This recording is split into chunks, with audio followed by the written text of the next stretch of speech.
The cursed money. Friends lost everything to a coin. In this chilling atmospheric tale, the main character, Kiem, finds himself trapped in a nightmare when a seemingly innocent purchase of alcohol spirals into a series of terrifying events. Kiem and his friend Kwai, struggling with their lives, turn to drinking as a way to escape their troubles. One evening, after a heated argument with his wife, Kiem meets Kwai at a local bar where they drink excessively. Kwai reveals that he recently came into a large sum of money, which only deepens Kiem's curiosity and unease. After a night of drunken revelry, Kwai's sudden death sends Kiem into a frenzy. What follows is a descent into madness as Kiem is haunted by strange occurrences, and he begins to suspect that the spirit of his late friend is seeking revenge. As the line between reality and the supernatural blurs, Kiem's life becomes consumed by the very money that destroyed his friend's soul. The story explores the consequences of greed, guilt, and the horrors of the afterlife, leaving the reader questioning whether the dead truly rest in peace. Part 1. The ordinary day begins. The sun was beginning to set, casting a golden hue over the small village as Kiem trudged home, the familiar weight of his day's labor pressing down on his shoulders. It had been another long day spent tending to the ducks that were his livelihood. The squawk of the birds, the smell of damp earth and wet feathers, all of it had become part of his daily routine. But tonight, something felt different. It wasn't that the day had been unusually hard or the evening particularly quiet, it was the heaviness in the air, as though the world itself were holding its breath. Kiem walked down the narrow dirt road that led to his modest home, the sound of his boots crunching against the gravel a rhythmic accompaniment to his thoughts. His thoughts, as always, drifted toward his wife Hong. They had been married for 7 years, a union that had started with great hope and joy. But over time, cracks had begun to appear. Small ones at first, barely noticeable, like the hairline fractures on a piece of fine china. But now those cracks were widening, and Kiem could no longer ignore them. As he approached his house, he saw the flickering glow of a firelight through the small window. Inside, his son, a little boy of 5, was probably running around the house causing mischief, while Hong would be preparing dinner. It was an image of normalcy, of comfort, of a life he had built, but one that had been slowly unraveling. The moment he entered the house, he was greeted by the usual warmth, both literal and metaphorical. The comforting scent of dinner filled the air, and his son ran up to him with a joyful cry. He picked him up and hugged him, the weight of his child in his arms reminding him of his responsibilities, of the family he was meant to protect. But the smile on Hong's face was different tonight. It was tight, forced, and there was a coldness in her eyes that made Kiem pause. He had noticed it more and more recently, the way she looked at him, like she was seeing a stranger instead of her husband. They had been arguing more often, and each disagreement seemed to leave a mark, a scar that wouldn't fade. After a quiet dinner, Kiem retired to the small wooden porch outside their home, his thoughts swirling like a storm. The air had turned chilly, and he drew his thin jacket tighter around his shoulders. He couldn't help but feel that something was off, like the world around him had shifted just slightly out of alignment, and he was left standing at the edge, not knowing which way to turn. It was then that he heard the voices of his friends approaching. A group of men from the village often gathered at his house after a long day's work. The tradition was simple: they would share a small amount of homemade alcohol, tell stories, laugh, and forget about the worries of the day. Tonight, like every other, it seemed like just another opportunity to escape from the pressures of life. "Hey Kiem, you ready to drink?" It was Kwai, one of his closest friends. Kwai's voice was loud, boisterous, and always full of energy. His presence was like a burst of sunlight on a cloudy day, always pulling people into his orbit. Kiem nodded, grateful for the distraction. He needed it tonight more than ever. The tension at home was palpable, and he wanted nothing more than to forget about it, even if just for a little while. The men gathered around a low wooden table on the porch, their laughter and chatter filling the night air. Bottles of homemade rice wine were passed around, the warm liquid providing temporary relief from the weight of the world. For a moment, Kiem allowed himself to relax. He listened to the stories, the jokes, the familiar banter that had always been a part of these evenings. Everything felt normal, almost too normal, as though the dark cloud that loomed over him was merely a figment of his imagination. But as the night wore on, the conversation began to shift. The laughter began to fade, and the atmosphere grew heavier. Kwai, who had been drinking a bit more than usual, leaned in closer to Keem. His face was serious now, no longer filled with the usual bravado. "Hey man, you okay?" Kwai asked, his voice lower, more thoughtful. Keem felt a flicker of unease. He had always been a man who kept his emotions close, buried beneath the surface where no one could see them. But Kwai was his friend, and he could tell that something was wrong. "I'm fine," Keem said, though the words felt hollow even to him. He couldn't bring himself to explain the tension at home, the growing distance between him and Hong. She had been distant, colder than ever before. And lately there had been more than just disagreements. There was a strange emptiness in their conversations, a void where love used to be. But Kwai wasn't buying it. He gave him a knowing look, his eyes narrowing with concern. "Come on, man, you can talk to me. What's going on with you and Hong? You've been acting different lately." Keem hesitated. He didn't want to get into it. The last thing he wanted was to air his dirty laundry in front of his friends. But Kwai was persistent. I don't know," Keem finally admitted, his voice heavy with frustration. "She's been angry with me for weeks. We're not the same anymore. I don't know what happened, but it's like she's a different person." Kwai listened intently, his expression softening. "Is it because of the money, man?" he asked. "I heard about the business venture. You know, Hong's been pretty upset about that." Keem nodded, his heart sinking. "Yeah, the store. I thought it would work, but it's been a disaster. I spent everything we had, and now she's furious. I don't know what to do anymore." There was a long silence between them. The sounds of crickets chirping in the distance filled the gap, but the weight of Keem's words hung in the air, heavy and oppressive. Kwai sighed, running a hand through his hair. "Look, man, I get it. Money's tight, and it's been rough. But you've got to remember, Hong is your partner. You need to talk to her, not just bottle it all up inside." Keem felt a pang of guilt. He knew Kwai was right. He had been distant too, retreating into his work and his routine instead of facing the problems that were growing between them. But it was hard. Harder than he ever imagined. "I know," Keem said softly, his voice filled with a mixture of regret and helplessness. "But I don't know how to fix it. I don't even know if I can." The conversation lingered in the air long after the others had moved on to lighter topics. Keem couldn't shake the feeling that something had been left unsaid. Something far darker than the arguments and the financial struggles that had been eating away at his marriage. As the night drew on, and the alcohol began to dull his senses, Keem tried to shake the unease that had settled deep in his chest. He glanced toward the darkened doorway of his house, where Hong's silhouette could just be seen, standing motionless in the shadows. He wondered, for the first time, if he would ever truly understand what was going on in her heart. But as the evening continued and the laughter and alcohol flowed, one thing became clear: things would never be the same again. The cracks in his life, in his marriage, were no longer something that could be ignored. And as the men raised their glasses to yet another toast, Keem couldn't shake the feeling that a storm was coming, one far worse than any argument, any disagreement. And it would change everything. This was the beginning. A normal evening that would soon spiral into something far more unsettling. Something that would haunt Keem for the rest of his life. But he didn't know that yet. No one did. Part 2. Trouble at home. The night had settled into an unsettling quiet.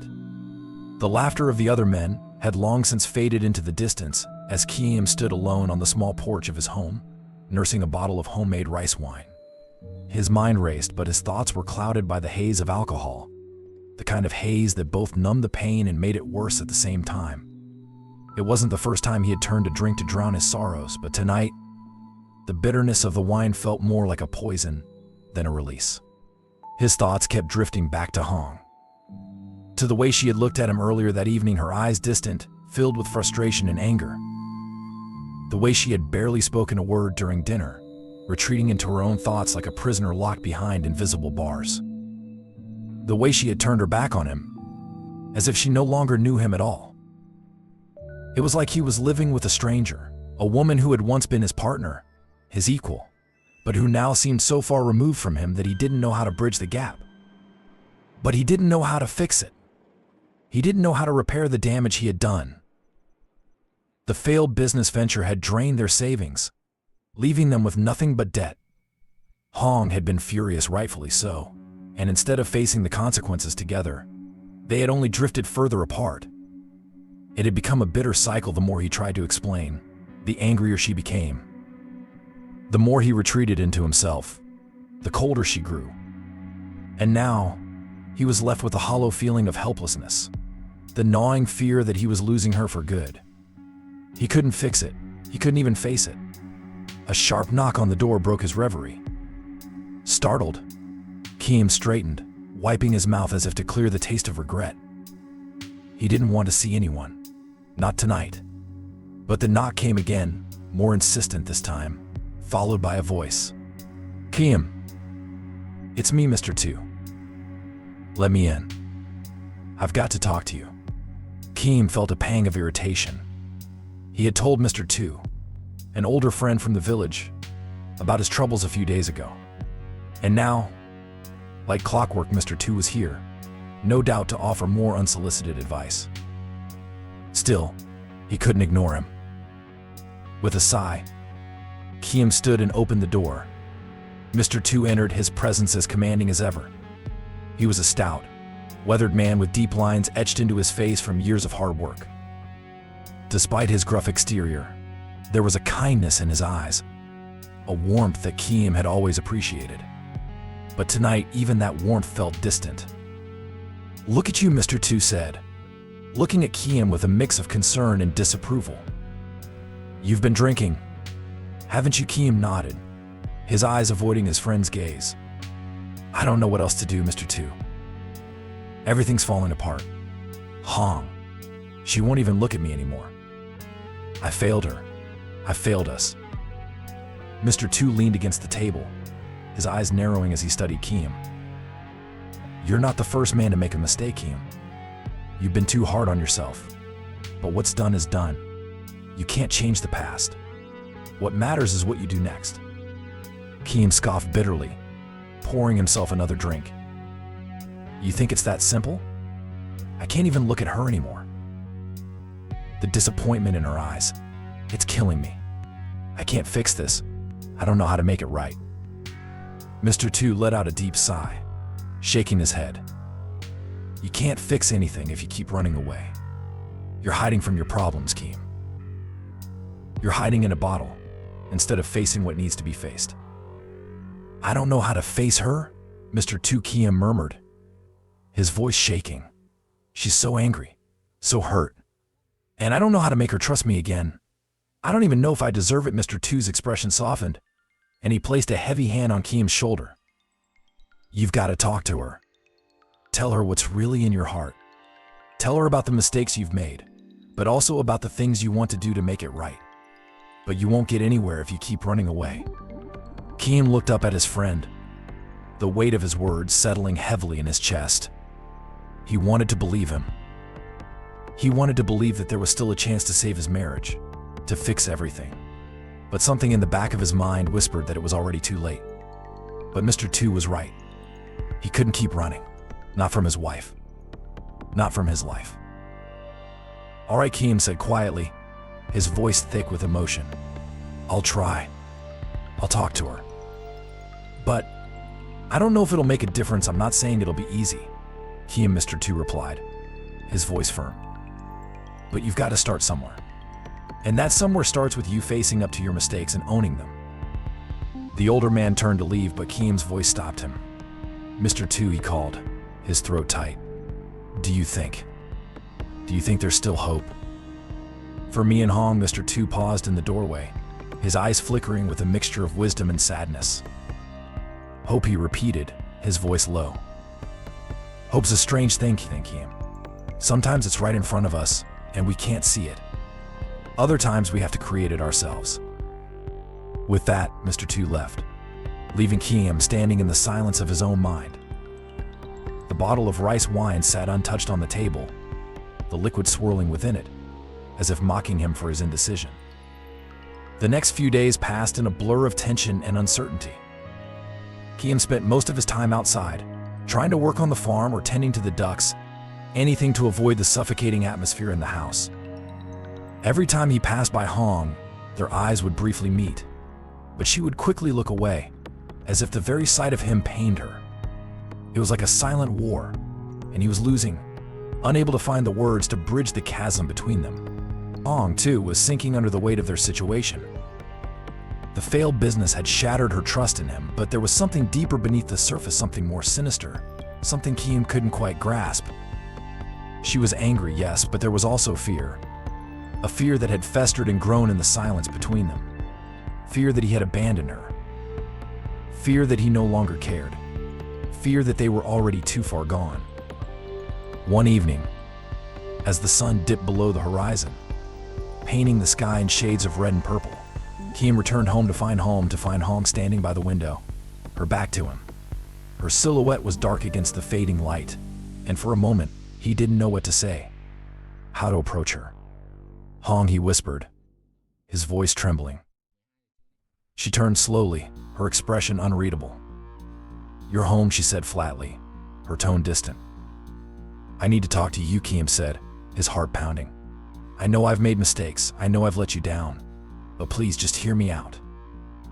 She didn't speak, but the way she stood so rigid, so unyielding told him everything. She was ready to listen, but only because there was nowhere else for her to go. She had been holding it in for too long, and the dam was about to break. "I've been an idiot," Hong Kiem continued, stepping closer. "I put our savings into that business and I failed. I failed you. But I never meant for this to happen. I wanted us to have something more. I wanted to give you everything you deserve." Hong's eyes filled with tears, and for a moment, Kiem thought she might cry. But instead, she held them back, her gaze steady and cold. "Do you even know what it feels like, Kiem?" she asked, her voice barely above a whisper. "To watch everything you've worked for fall apart. To watch your future slip through your fingers because the person you trusted doesn't care enough to try." Her words hit him like a slap, sharp and raw. He wanted to apologize again, to tell her that he understood, but the words stuck in his throat. "I'm sorry," he whispered again, barely audible. She took a step back, her eyes never leaving his. "Sorry doesn't fix this," she said. "Sorry doesn't make me feel safe anymore. Sorry doesn't bring back what we've lost." And in that moment, Kiem realized he had been afraid of this, of facing the truth, of confronting the reality that their marriage might be beyond saving. The days grew colder, and the distance between them grew wider. Kiem's efforts to fix what had broken only seemed to drive a wedge further between them. He tried. He really did. But Hong's silence spoke louder than any words ever could. In the depths of his heart, Kiem began to wonder, was there even a way back from this? Could hope truly be found in the shattered pieces of their once bright future? But one thing was certain: whatever came next, it would be far more painful than either of them could ever imagine. And the darkness that had begun to creep into their lives was only just beginning to reveal its true nature. Part 3. The mysterious windfall. The night hung thick with a palpable tension, as if the very air had grown heavy with secrets. The shadows of the small, dimly lit room danced on the walls, flickering as the group of friends continued their low murmurs and muted laughter. But something had changed. The atmosphere, once light and jovial, had darkened, and no one seemed to notice except Kiem. He sat at the back of the room, nursing a glass of rice wine, its bitterness mirroring the gnawing anxiety in his chest. The faces of his friends, familiar yet distant, blurred in the haze of alcohol and fatigue. His mind kept returning to Hong, to the stillness between them, the silence that screamed louder than any argument. He felt trapped in his own thoughts, the weight of the failed business pressing on him, and he couldn't shake the feeling that he was losing everything: his wife, his pride, his future. But then, just as the tension threatened to suffocate him, the sound of Kwai's voice broke through the murk of his thoughts. You wouldn't believe it, Kwai said with a grin that spread across his face like wildfire. His voice carried an unfamiliar energy, something wild, something strange. The others paused, their attention piqued by the sudden shift in his tone. Kwai had always been the quiet one, the mild-mannered friend who sat in the corner of their gatherings, content to listen rather than speak. But tonight he seemed different. There was something almost unhinged about him, something that made the hair on the back of Kiam's neck stand up. What happened? Kwai, one of the men asked, leaning forward with curiosity. Kwai leaned back in his chair, his hands clasped together as if he were about to deliver some grand revelation. The group fell silent, the flickering candlelight casting long shadows on the walls, amplifying the anticipation in the air. I made a killing today, Kwai said with a gleam in his eye. His smile was wide, almost too wide, as though he couldn't contain the secret he had been dying to share. 7 million VND. Just like that. It came out of nowhere. The room fell into an eerie hush. 7 million VND. It wasn't an extraordinary sum, but for men like them who live from day to day, it was enough to change everything. It was enough to erase some of the weight they carried. Kwai's sudden windfall had the group entranced, their minds spinning with possibilities. You're kidding, Kiam muttered, more out of disbelief than skepticism. The idea seemed too bizarre, too out of place, especially in a small village where fortunes were rarely made, let alone overnight. Kwai's eyes gleamed as he nodded vigorously. I swear, I don't know how it happened, but it just did. A deal I didn't expect, some lucky timing. And bam, 7 million. Just like that, the others exchanged glances, their expressions a mixture of astonishment and envy. Kwai wasn't known for taking risks, for gambling with fate.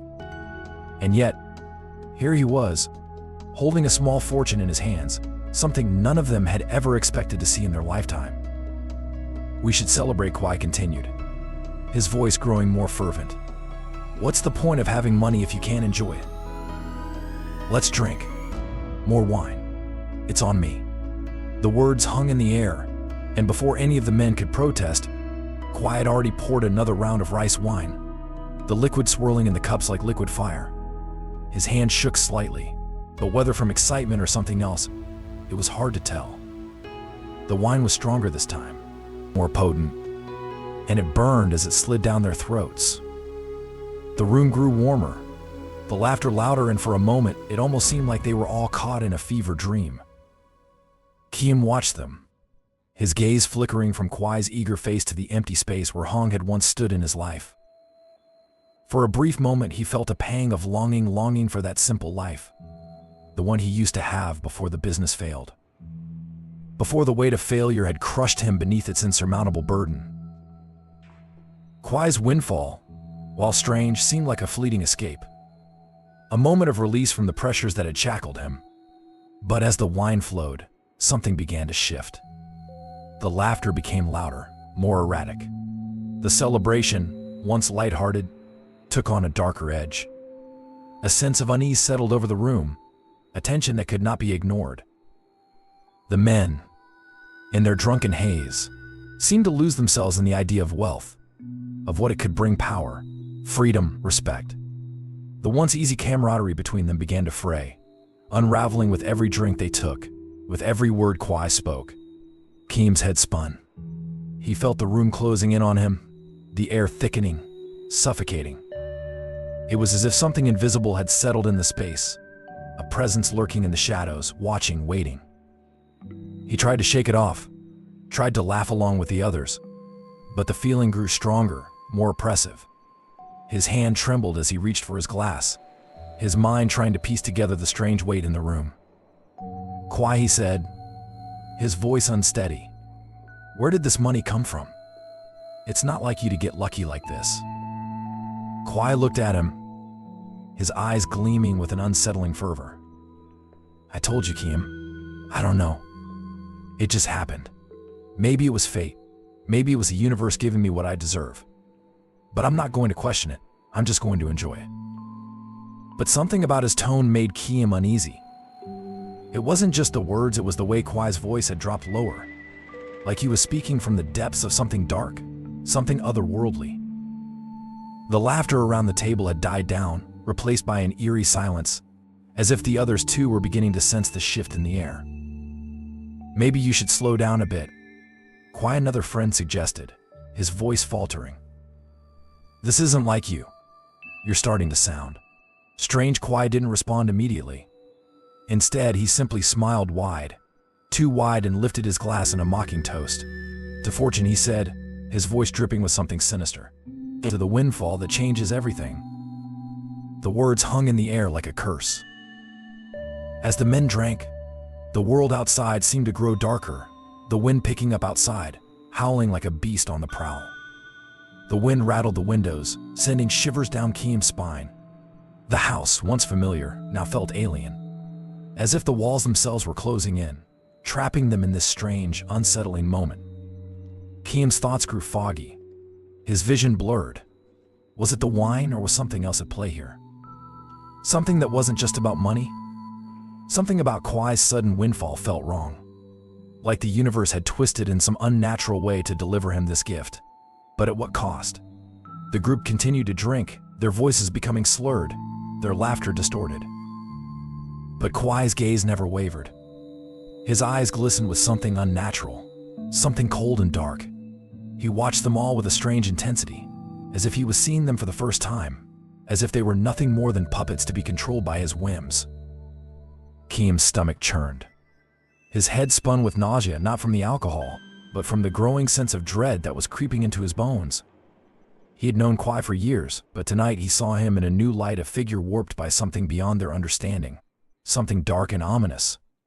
The wind outside howled louder, as if it was a warning.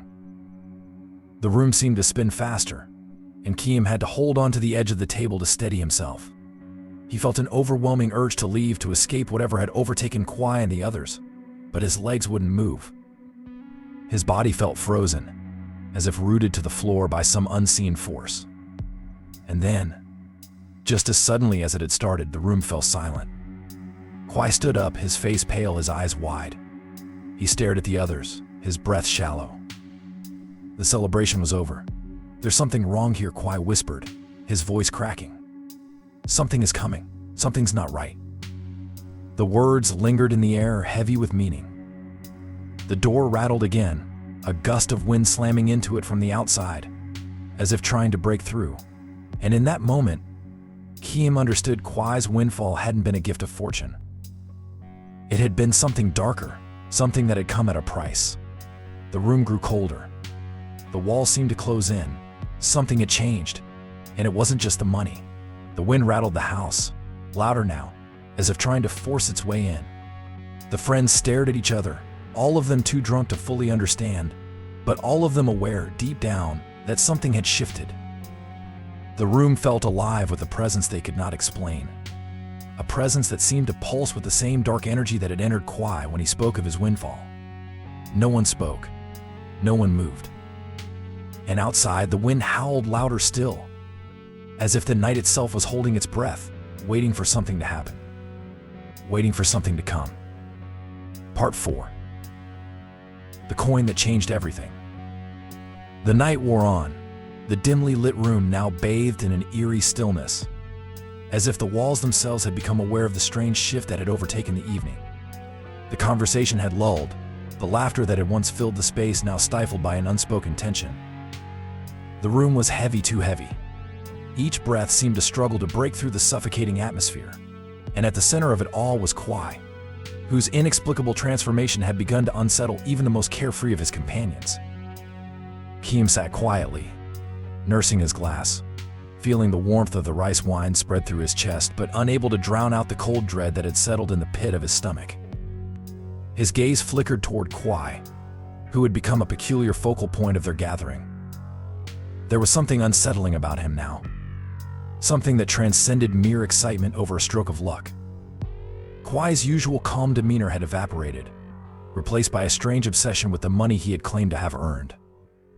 As the evening deepened, Kwai's behavior became even more erratic. He kept reaching into his pocket, pulling out stacks of bills, inspecting each note with an almost reverential air. His fingers trembled as they caressed the edges of the paper, his lips murmuring something unintelligible under his breath. The others barely noticed at first, their own drunken stupor too deep to perceive the subtle, disturbing shift in Kwai's behavior. 7 million, Kwai said again, his voice low and almost reverent as he looked at the money in his hands. 7 million. Just like that, he repeated the words like a mantra, as if trying to convince himself, or perhaps the others, that this wealth had truly come out of nowhere. The money seemed to consume him. His eyes locked on the cash with a fervor that bordered on madness. He tossed the bills onto the table, letting them scatter across the surface like discarded confetti, their vibrant colors stark against the wooden table's worn surface. But then, just as quickly, his hand shot forward, grabbing the notes again, clutching them like they were something precious, something beyond the ordinary. Kim couldn't tear his eyes away. There was something off about the way Kwai was handling the money, like it was no longer just paper currency but something more sinister. His fingers tightened around the notes as if he feared losing them to some invisible force. His face contorted in concentration. "Kwai, you're getting a bit obsessed with that money," one of the men said, his voice thick with the weight of alcohol. "It's just money, man." Nothing more. Kwai didn't respond right away. Instead, his eyes flickered up, meeting the speaker's gaze with an intensity that made the room feel colder. For a moment, there was no warmth left in him. His face was pale, his expression hardened, like a man who had seen something none of the others had. Something that had changed him. "It's not just money," Kwai muttered, his voice quiet, almost as if he were speaking to himself. This came with a price." The others laughed, a few of them chuckling nervously, as if Kwai had simply had too much to drink. They dismissed it as the ramblings of a man who had been swept up in the excitement of his sudden wealth. But Kim couldn't shake the feeling that there was something more, something lurking beneath the surface of Kwai's words. Suddenly, Kwai reached into his pocket again, his hand emerging with something different. It was a coin, a small, old-fashioned piece of metal, worn with age. The coin glinted in the candlelight, its edges frayed and chipped. Kwai held it up, turning it in his fingers like it was something sacred. "This coin," Kwai whispered, his voice shaking now. "This coin is what started it all." A shiver ran down Kim's spine. The room had grown deathly quiet. The others, noticing the coin now, fell silent. The coin, simple yet strange in its appearance, seemed to command attention. The air felt heavier now, pressing down on them, thick with something unspoken. "What the hell is that?" one of the men asked, his voice low, as though the coin might somehow be dangerous. "It's an old coin," Kwai explained, his tone distant, almost hypnotic. "Found it today, right before the money came. I didn't know what it was at first, but when I held it, everything changed. It was like I could feel the power in it. I could feel the luck, the wealth, like it was calling to me." Kim's heart skipped a beat. He leaned forward slightly, his curiosity piqued, despite the overwhelming sense of dread that crept over him. The coin, it seemed like nothing more than a trinket, but the way Kwai spoke of it, the way his eyes shone with an eerie fervor, suggested it was anything but ordinary.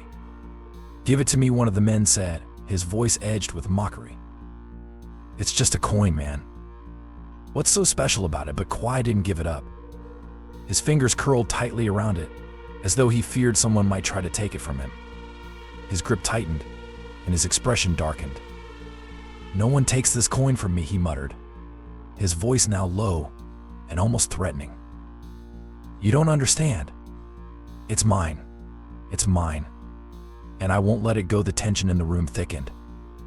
The atmosphere, once light and carefree, had become suffocating.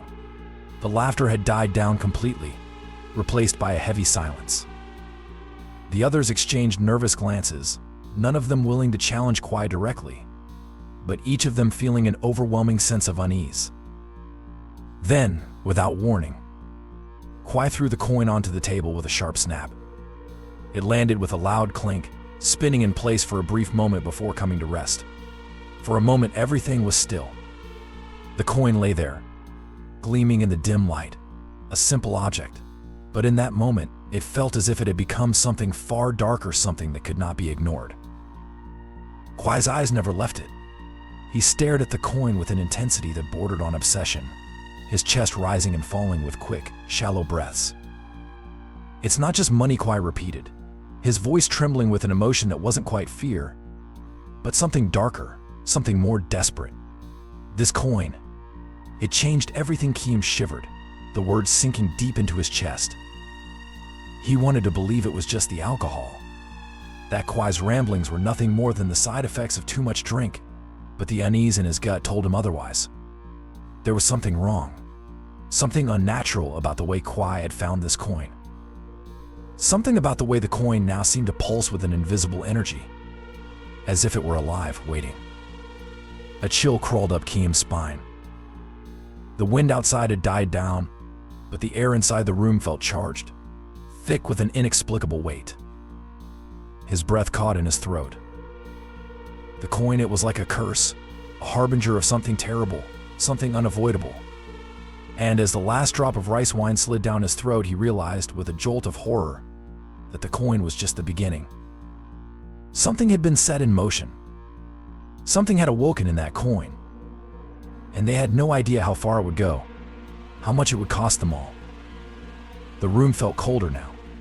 The wind outside had picked up again, howling as if trying to get in, but it was nothing compared to the storm building inside the small house. The air crackled with tension, thick with a presence they couldn't name. And Kwai? He just sat there, his eyes fixed on the coin, his face an unreadable mask, as if he had already been claimed by whatever force lay beneath its surface. Keem felt the fear rise in his chest, cold and suffocating. Whatever this coin was, whatever it had done to Kwai, it was only a matter of time before it would take them all. And in that moment, Keem knew one thing for certain: no one would leave this night unscathed. Part 5. The morning after. The first rays of morning filtered weakly through the cracked window, casting long shadows across the room.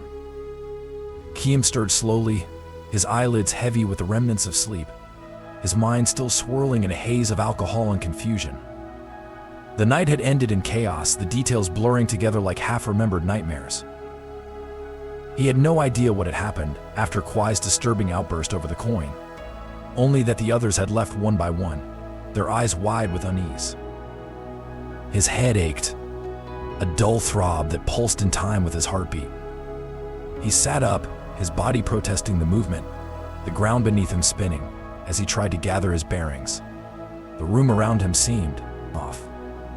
The air was thick with an almost palpable tension, and the faint smell of stale alcohol lingered in the corners of the room. Everything looked the same, yet there was something undeniably different. Something unseen, but not unfelt. A creeping dread wrapped around his chest, making it hard to breathe. Keem swung his legs off the bed and stood, shakily, his feet hitting the cold, uneven floor. He rubbed his eyes, trying to dispel the remnants of the unsettling dreams that had plagued his sleep. But as he moved, he couldn't shake the feeling that someone was watching him. When he stepped outside into the morning light, the world felt as if it had changed. The air was still, too still, and the once bustling sounds of the village seemed muffled, distant. The normal rhythm of life had somehow been disrupted. As he made his way toward the duck pen, his steps felt heavier, like the ground beneath him was reluctant to let him go. It was then that he saw Kwai. His friend stood at the edge of the pen, staring at the ducks with an odd, intense focus. His back was rigid, his posture unnatural, like a man possessed by something dark. Kwai's eyes, usually warm and expressive, were now cold, hollow, and vacant. They seemed to glint with an unsettling light, as though something had taken root inside him overnight. Keem hesitated, watching him from a distance, a knot of anxiety tightening in his stomach. Kwai had been acting strange the night before, but this was something else entirely. Kwai, Keem called out, his voice uncertain. "Are you okay?" The sound of his voice seemed to pull Kwai from his trance-like state. He blinked, his eyes snapping to Keem with a sudden, unnerving clarity. For a long moment, Kwai just stood there, his expression unreadable. Then, without a word, he turned and began walking toward the house, his movements stiff, deliberate, almost robotic. Kiam watched him, confusion and worry gnawing at his insides. Kwai had always been a man of few words, but this was different. His silence now felt thick, oppressive, as if he were carrying a burden too heavy to speak of. When Kwai reached the door, he paused, his hand hovering over the handle. He looked back at Kiam, and for a fleeting second, their eyes locked in an unsettling gaze. Kwai's lips parted slightly, as if to say something, but no words came.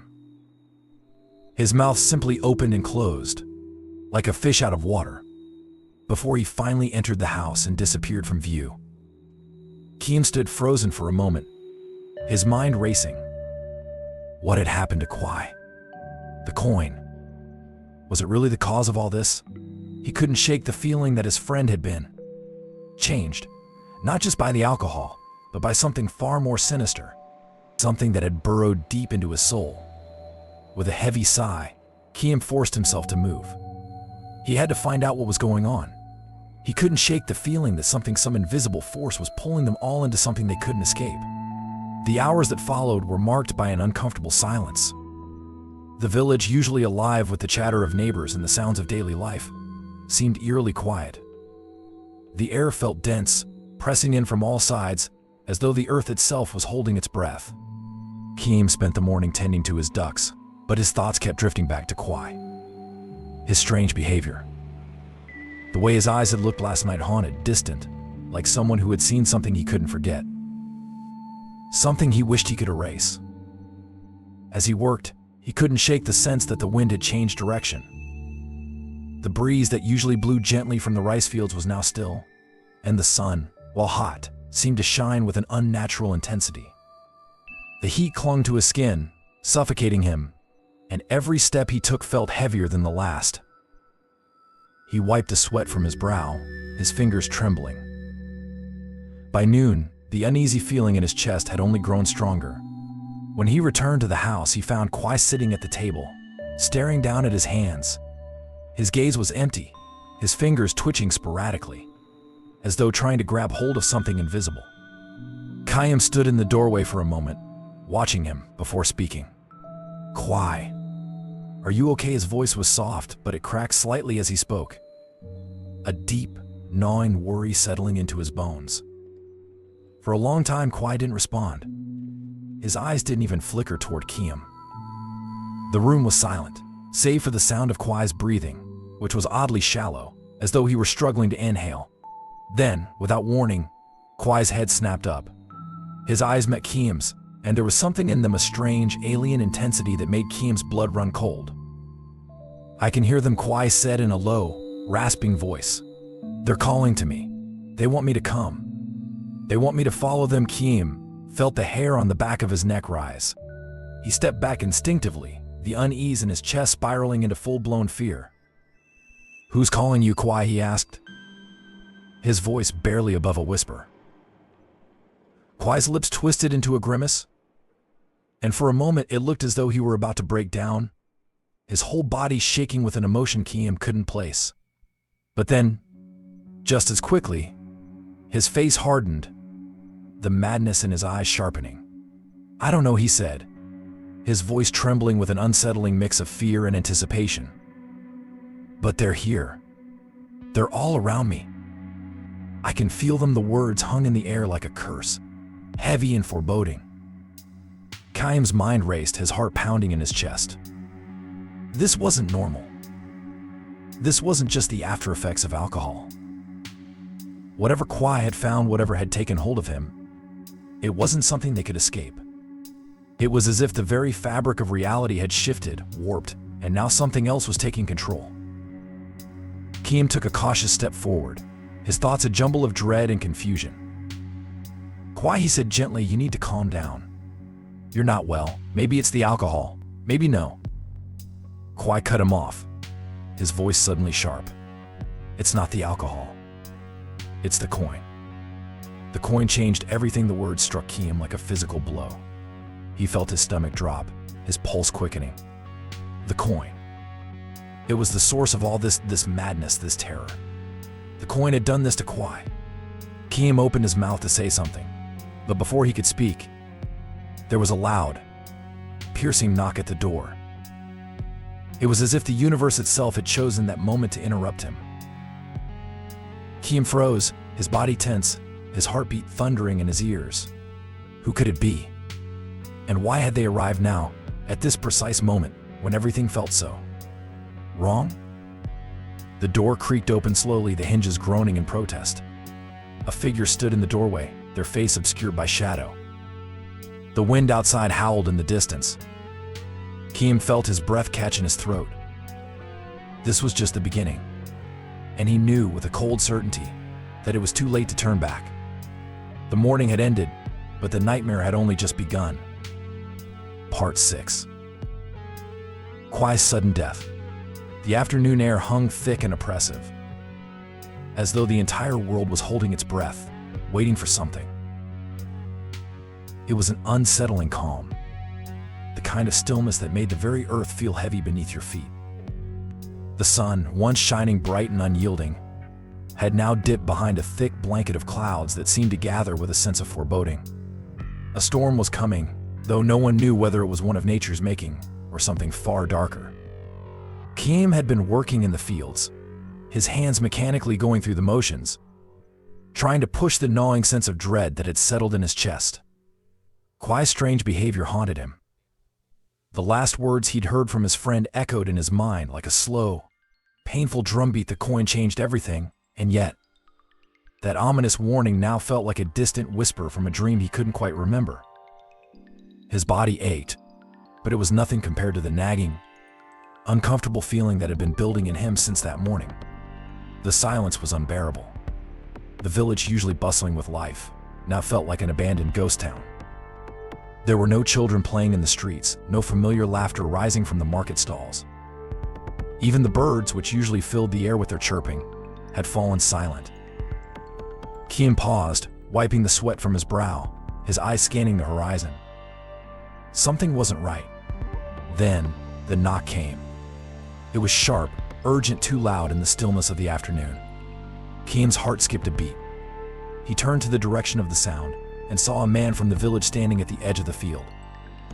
The stranger's face was pale, his eyes wide with terror. His chest heaved as though he had run a great distance. Keem's stomach twisted. "What's wrong?" Keem asked, his voice trembling with anticipation. The man didn't answer right away. He seemed too breathless to speak, his mouth opening and closing as though searching for the right words. When he finally spoke, his voice was hoarse, almost a whisper. "Kwai's dead," he gasped. Keem felt his blood run cold, a chill creeping down his spine. "What did you say?" he asked, unable to believe what he was hearing. The man's face was drawn with horror, his hands trembling as they clutched the edge of his shirt. "He's dead, Keem. Found him in his house this morning. No signs of illness, no struggle, just gone." The word hung in the air like a death sentence, suffocating him. Keem's mind reeled, his heart racing in his chest. Kwai had been perfectly healthy. Just days ago, they had sat together, laughed together, shared stories over drinks. How could this be possible? How could someone vanish from the world without explanation, without a trace? He turned and ran. His legs moved almost instinctively, carrying him through the village streets with frantic urgency. His breath was ragged, the air suddenly thick and suffocating. It felt like the walls were closing in on him. He had to see for himself. He had to know the truth. When he arrived at Kwai's house, a crowd had gathered outside, their faces grim and silent.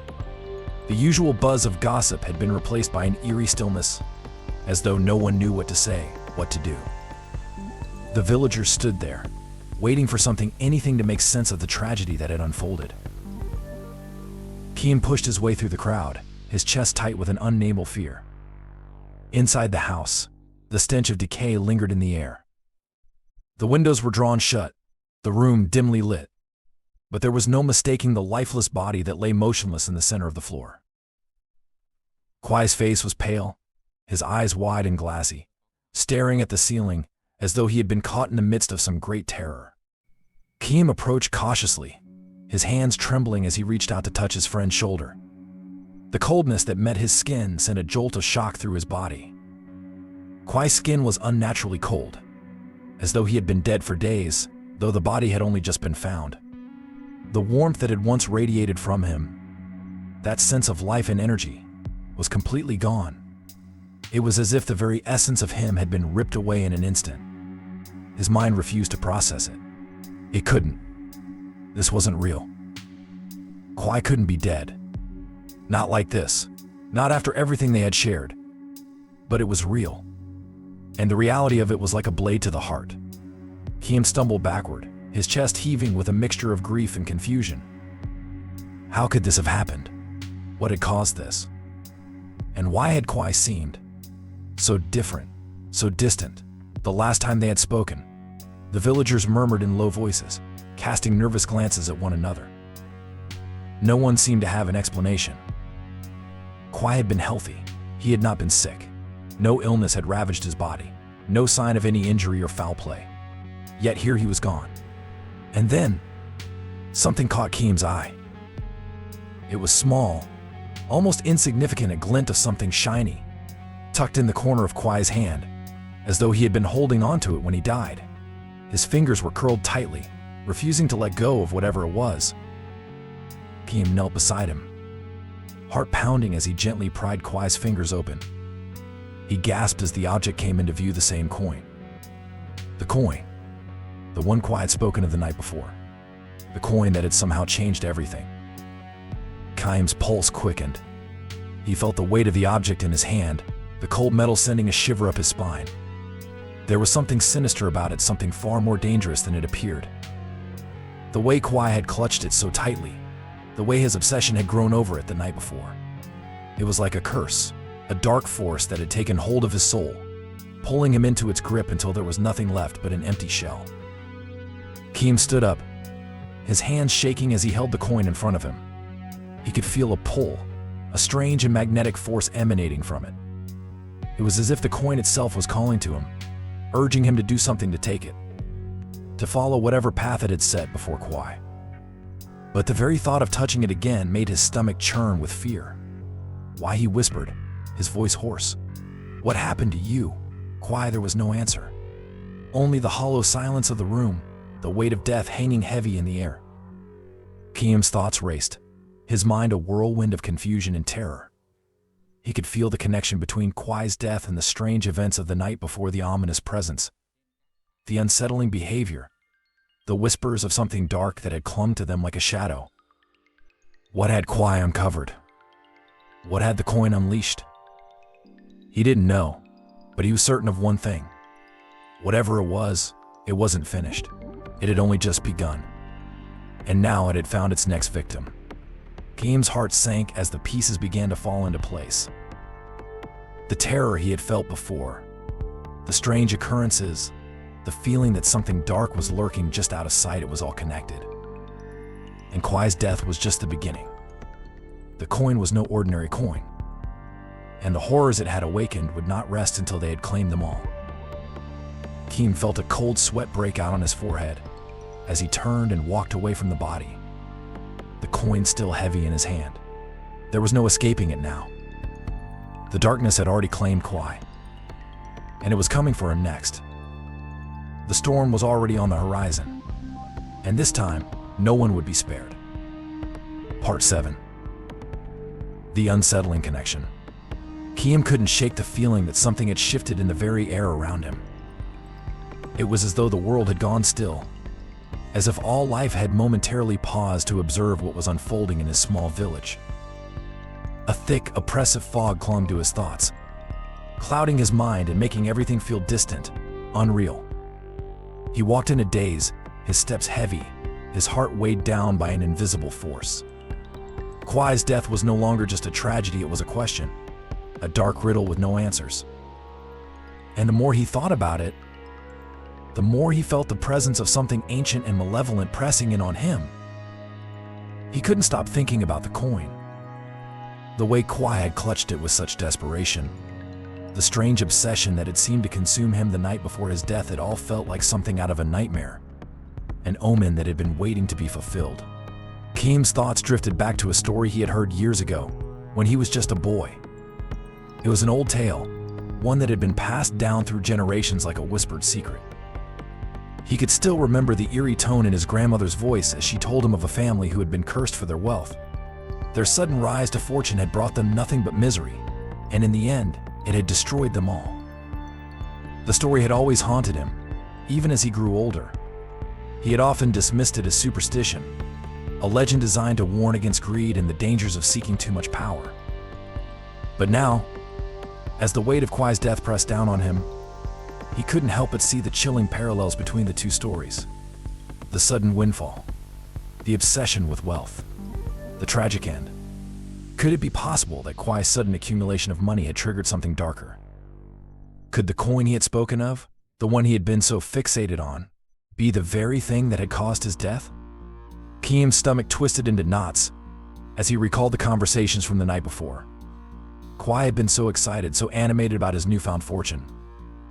He had boasted about the large sums of money he'd come into, and the others had laughed along with him, never suspecting the undercurrent of madness that lay beneath the surface. But now, when he looked back on it, everything about that night felt wrong. There had been something in Kwai's eyes, something wild and desperate, that no one had truly noticed. The more he thought about it, the more the connection between Kwai's death and the old tale seemed impossible to ignore. The family in the story had been destroyed, not by their wealth itself, but by their obsession with it. The curse had been drawn to their greed, their desire to hoard and protect what they had, until it consumed them entirely. Was that what had happened to Kwai? Had the coin, a symbol of that very obsession, become the agent of his undoing? The thought chilled him to the core. It wasn't just that Kwai had been handling large sums of money recently, no. It was the way he had spoken of it. The way he had treated it like something sacred, something that had the power to change everything. The way he had been willing to risk everything for it, as though nothing else in life mattered. That obsession, that blind hunger, had led him down a path from which there was no return. But what about the rest of them? Was this curse, this ancient evil, something that could be passed on? Could it reach out and claim others, like it had claimed Kwai? Kiam shuddered at the thought, his heart racing as he tried to push the fear from his mind. But it was there, gnawing at him, the unsettling suspicion that something far worse was waiting. Something that had been awakened, something that would not rest until it had claimed them all. The more he thought about it, the more he realized that Kwai's death wasn't an isolated incident. No, it was part of a pattern, a sinister web that had been woven over time. He couldn't ignore the signs, the strange behavior, the eerie obsession with the coin, the sudden death.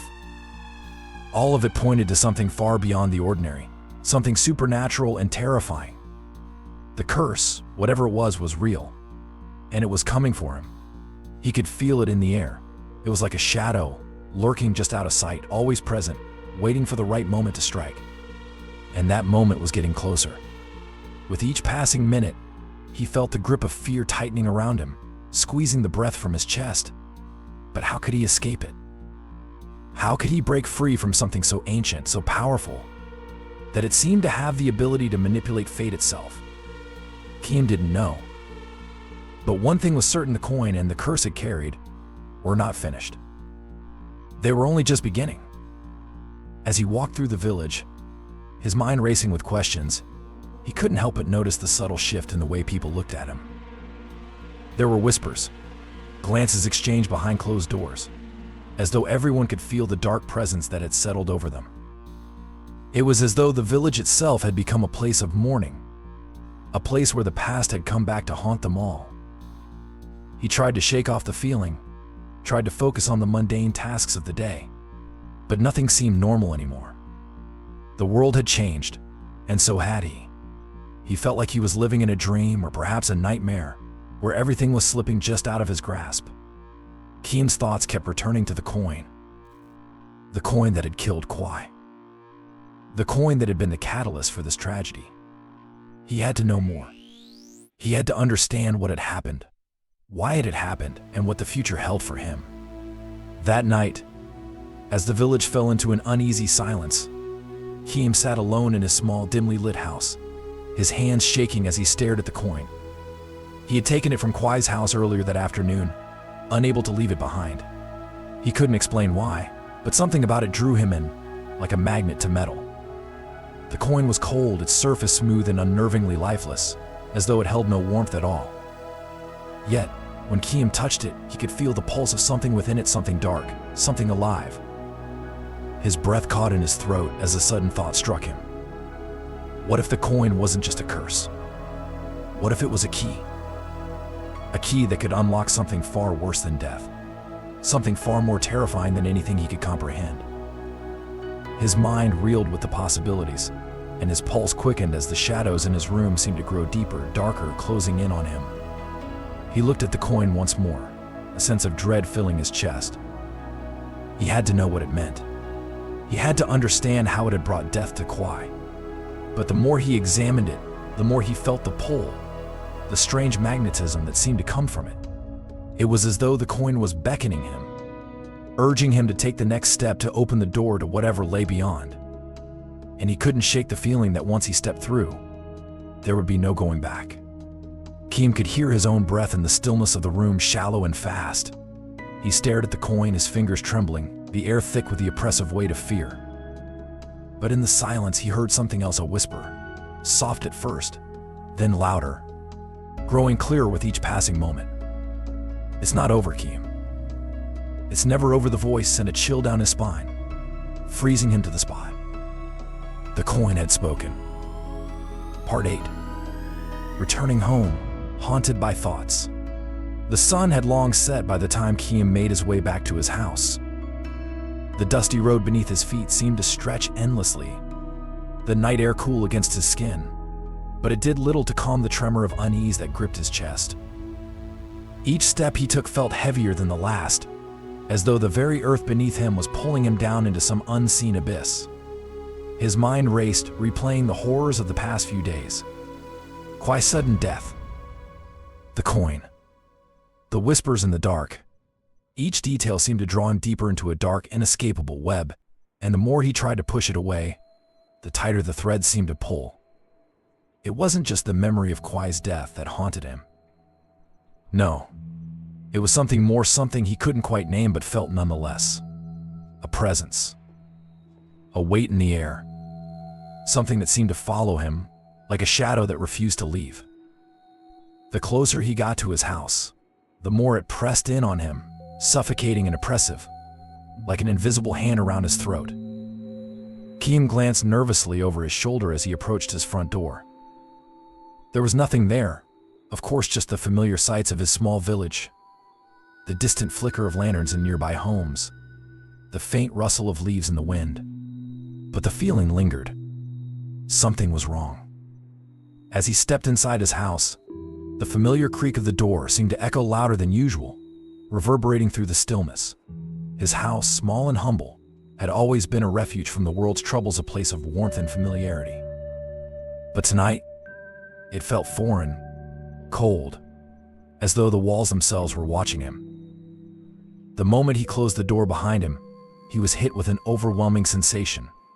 His breath hitched as the room seemed to shrink, the shadows in the corners of the room stretching unnaturally, as if reaching for him. He could almost feel them pressing against his skin, curling around his arms and neck like cold fingers. Keem shook his head, trying to clear the fog of fear clouding his mind. "It's just the stress," he muttered to himself, though his voice sounded weak, even to his own ears. "It's just everything that's happened. I'm just tired, that's all." But deep down, he knew it wasn't just stress. It wasn't just exhaustion. There was something else at work here. Something he couldn't explain. Something beyond reason and logic. He had seen the way Kwai had acted before his death, the obsession with the coin, the frantic, desperate energy that seemed to pulse from him. And now, with Kwai gone, he couldn't shake the feeling that the spirit of his friend was somehow still here, still lingering. That the curse, whatever it was, had followed him. Keem swallowed hard, trying to ignore the goosebumps prickling along his skin. He dropped his jacket on the chair and moved through the small house, his movements slow and deliberate. The house was eerily quiet, save for the occasional creak of the floorboards beneath his feet. But it was in that silence, in that stillness, that he felt it most acutely. The oppressive feeling. The sense of being watched. He paused in the middle of the room, his eyes darting around, searching for any sign that he wasn't alone. His heart began to pound in his chest, and he felt his breath quicken. Suddenly, a chill swept through the room, though the air outside was warm and still. It was as though a cold draft had slipped through a crack in the walls, a draft that chilled him to the bone. His fingers tightened around the edge of the table as he tried to steady himself, but the sensation only grew stronger. It was then that he heard it. A whisper. Faint, like the rustle of wind through leaves, but unmistakably there. Keem, he froze. His blood ran cold as the voice, soft, hollow, seemed to come from nowhere. He spun around, his eyes wide, heart racing, but the room was empty. Nothing moved, nothing stirred. Keem. The whisper came again, and this time it was louder. Closer. His skin crawled. Sweat broke out across his forehead as his chest tightened, as though something was constricting his lungs, making it harder to breathe. He could feel the hairs on the back of his neck standing on end, could feel the presence in the room, pressing in on him, suffocating him. He turned slowly, his body trembling, and his eyes landed on the small table in the center of the room. And there was the coin. The cursed coin. It lay there, as innocently as any object could, its surface gleaming faintly in the dim light of the room. But to Keem, it no longer looked innocent. It looked hungry. The shadows in the room seemed to pulse in rhythm with his growing terror, and the coin, he could swear it seemed to shimmer, as though it was alive. It was almost as if it was calling to him, beckoning him closer. His hands shook as he approached the table. He tried to resist, but he couldn't.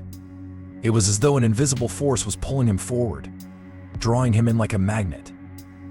The voice, Kwai's voice, seemed to grow louder, more insistent, as though it was echoing from the very walls themselves. Come closer, against his better judgment. Keem reached out a trembling hand, his fingers hovering above the coin. The moment his skin brushed against it, a cold, jarring shock ran through his arm, and he recoiled, gasping in pain. But as his eyes locked onto the coin, something in him snapped. It was Kwai. He was here. The sensation of being watched intensified, and Keem felt his body move against his will, drawn toward the coin once more. His mind screamed at him to stop, to turn away. But it was as if some force beyond his control was directing his every move. He reached down and grabbed the coin, and as soon as his fingers closed around it, a sharp, icy pain shot through his chest.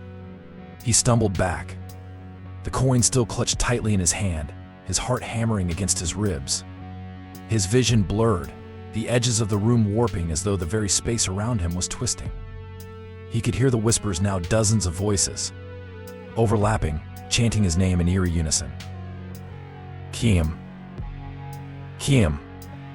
And then, from the corner of his eye, he saw a figure, standing motionless in the doorway. At first, he thought it was a trick of the light, a shadow cast by the flickering lantern. But then the figure moved. Slowly, purposefully. It stepped forward, its form growing clearer with each passing second. It was Kwai. But it wasn't Kwai. Not anymore. The figure that stood before him was a twisted, distorted version of his friend. His face was pale, his eyes wide and empty, staring at Keem with an intensity that felt suffocating. His skin seemed to writhe, as though it were no longer human, no longer flesh, but something else, something unnatural. Keem, the figure rasped, its voice not quite Kwai's but somehow still familiar. I told you. It's never over. Keem's blood turned to ice. The coin in his hand seemed to burn with unnatural heat, its surface slick with a cold sweat. The air around him grew thick, oppressive, and for the first time in his life, he truly understood the meaning of terror. The room seemed to close in around him, the walls pressing in tighter, the shadows stretching and creeping toward him like something alive. Kwai's figure stepped forward, his body jerking unnaturally as though it were being pulled by invisible strings. I'm coming for you, Keem, Kwai's voice echoed, and then the world went black. When Keem awoke, he was on the floor, the coin lying beside him like a dormant, silent beast. His breath was ragged, his body soaked with sweat. His mind was a whirl of confusion and dread, the haunting vision of Kwai still lingering at the edges of his consciousness. The room was silent again, but Kim knew it was far from over. Part 9. The final realization.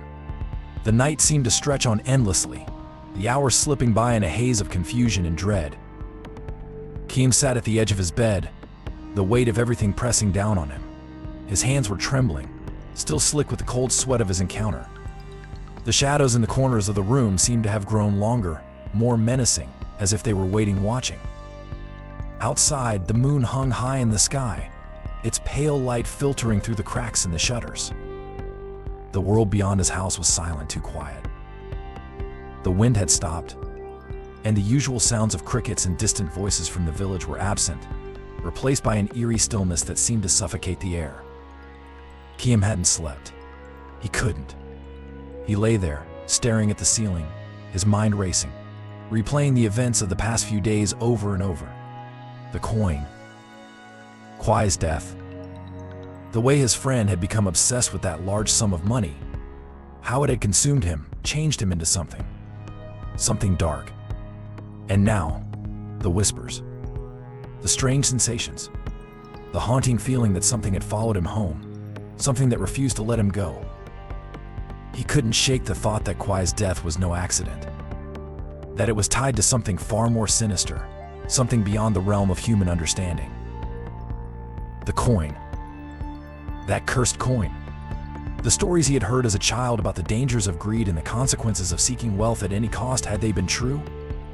Had the curse of the coin claimed Kwai's life? And now, was it coming for him? Kim tried to push these thoughts away. He tried to tell himself that it was all just a series of unfortunate coincidences.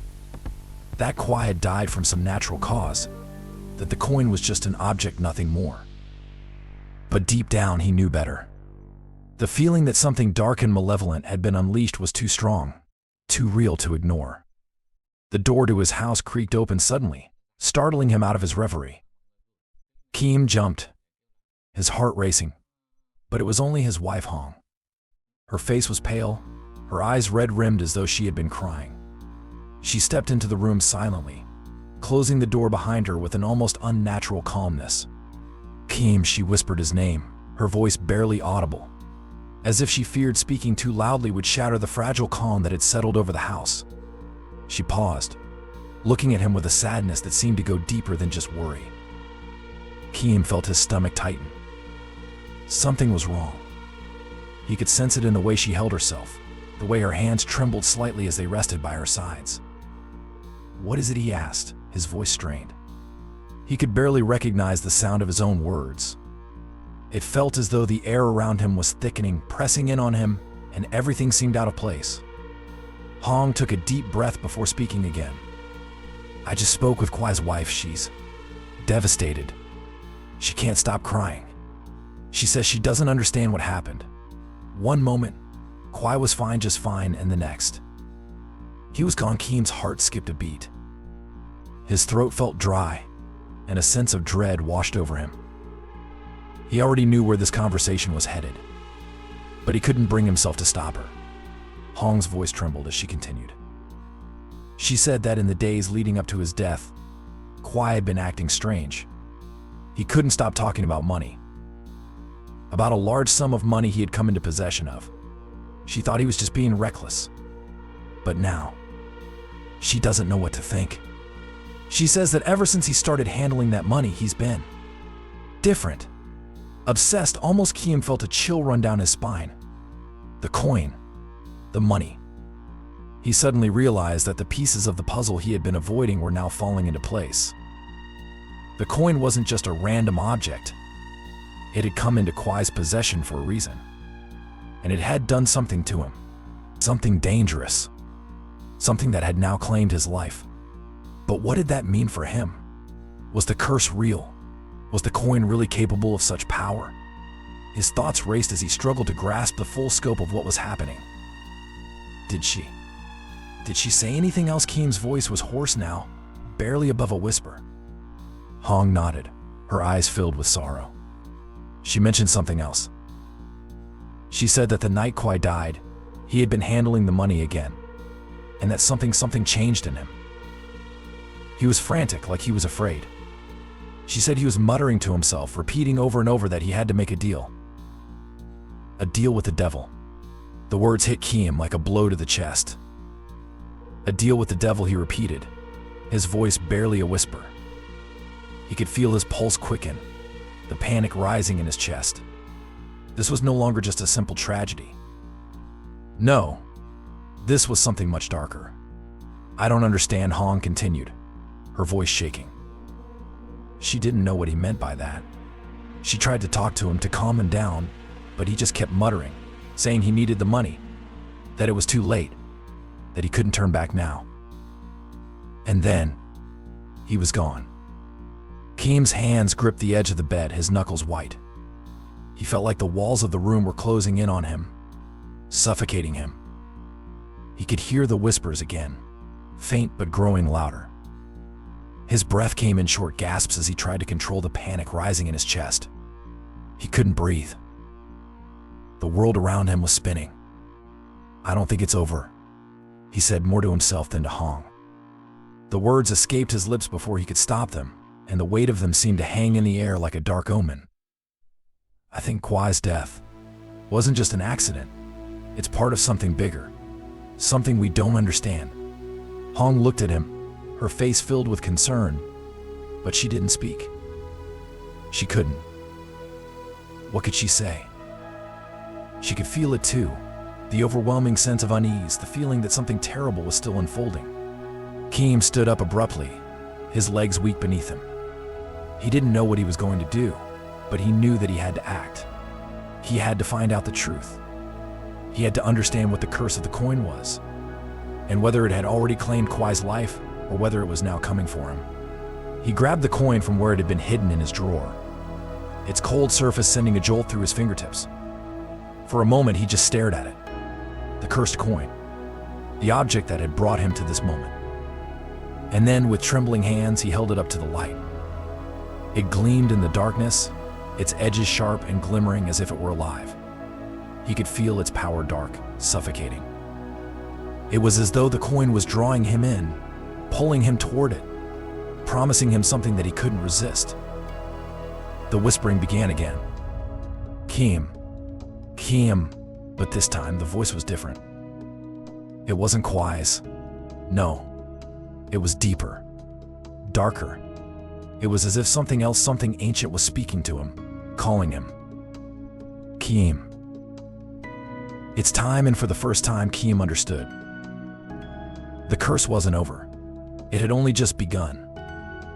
As he stood there, the coin burning in his hand, Kim knew that the darkness was closing in around him, that the forces he had unknowingly unleashed were now coming for him, and that there was no escape. The whispers grew louder, the shadows grew longer, and in that moment he realized the horrifying truth. Kwai hadn't just been consumed by greed. The coin had claimed him, and now it was coming for Kim too.